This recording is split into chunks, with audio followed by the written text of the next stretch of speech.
Om Swastiastu. Good morning, my student. How are you this morning? I hope you are very well and stay healthy. Okay, as usually, before we start for today, let's pray together. Keep ready, please. Put your hands, close your eyes, and start to pray. Thank you, God, for giving us a chance to learn together. Please bless us this morning. Finish Saraswati Puja.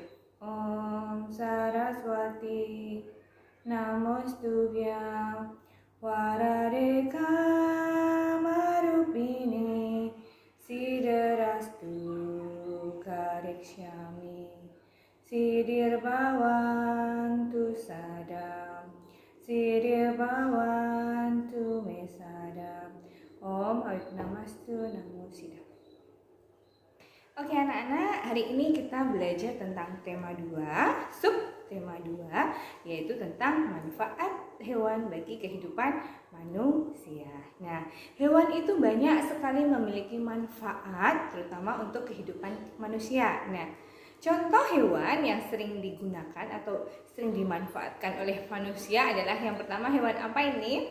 Iya, ayam. Nah, bagian ayam yang sering dimanfaatkan adalah ada dagingnya, kemudian ada telur, ada kulit, dan ada bulunya. Nah, kalau bulunya ini digunakan untuk membuat kemuceng ya, atau buat alat kebersihan. Nah, selain ayam ada hewan lainnya, yaitu hewan apa? Sapi ya. Bagian dari sapi yang sering dimanfaatkan oleh manusia adalah tentu saja adalah dagingnya, kemudian kulitnya, biasa kulitnya dipakai buat tas, buat sepatu atau yang lainnya, dan apa? Tentu saja susunya. Nah, kemudian ada hewan ikan. Ikan dimanfaatkan bagiannya adalah dagingnya. Kemudian ada bebek. Nah, hampir sama dengan ayam. Bebek bagian yang dimanfaatkan adalah ada daging, ada kulit, dan ada telur. Nah, itu tadi beberapa contoh hewan yang bermanfaat bagi kehidupan manusia. Nah, sekarang lanjut ke penjelasan berikutnya adalah membaca. Nah, anak-anak suka tidak ya dengan membaca? Ada yang suka, ada yang tidak ya. Membaca itu merupakan salah satu kegiatan yang bermanfaat, baik membaca buku cerita, membaca buku komik, kemudian membaca buku pelajaran, membaca berita, ataupun membaca dongeng. Nah, membaca menurut Kamus Besar Bahasa Indonesia atau KBBI, membaca dapat diartikan mengeja atau melafalkan apa yang tertulis. Nah, membaca di sini dapat kita lakukan dengan dua cara. Dengan membaca dalam hati, yang artinya hanya kita yang mengerti, atau dilakukan dengan membaca nyaring. Anak-anak masih ingat apa itu membaca nyaring?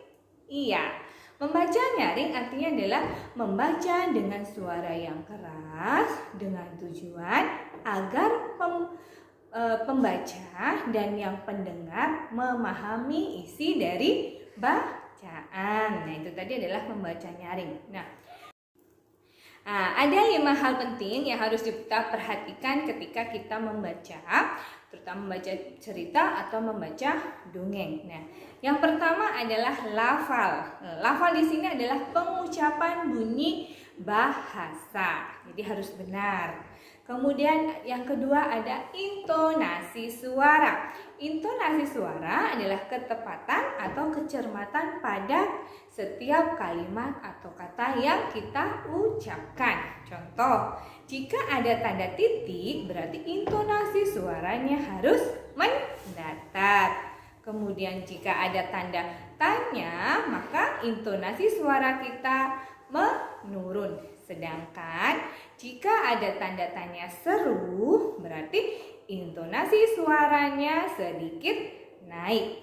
Nah, kemudian nomor 3 adalah ekspresi. Nah, ekspresi wajah juga harus sesuai ketika kita membaca.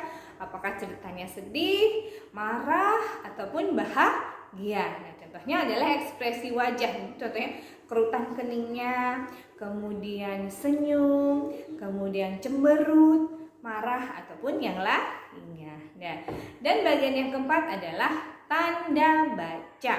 ketika kita membaca, kita harus selalu memperhatikan tanda baca.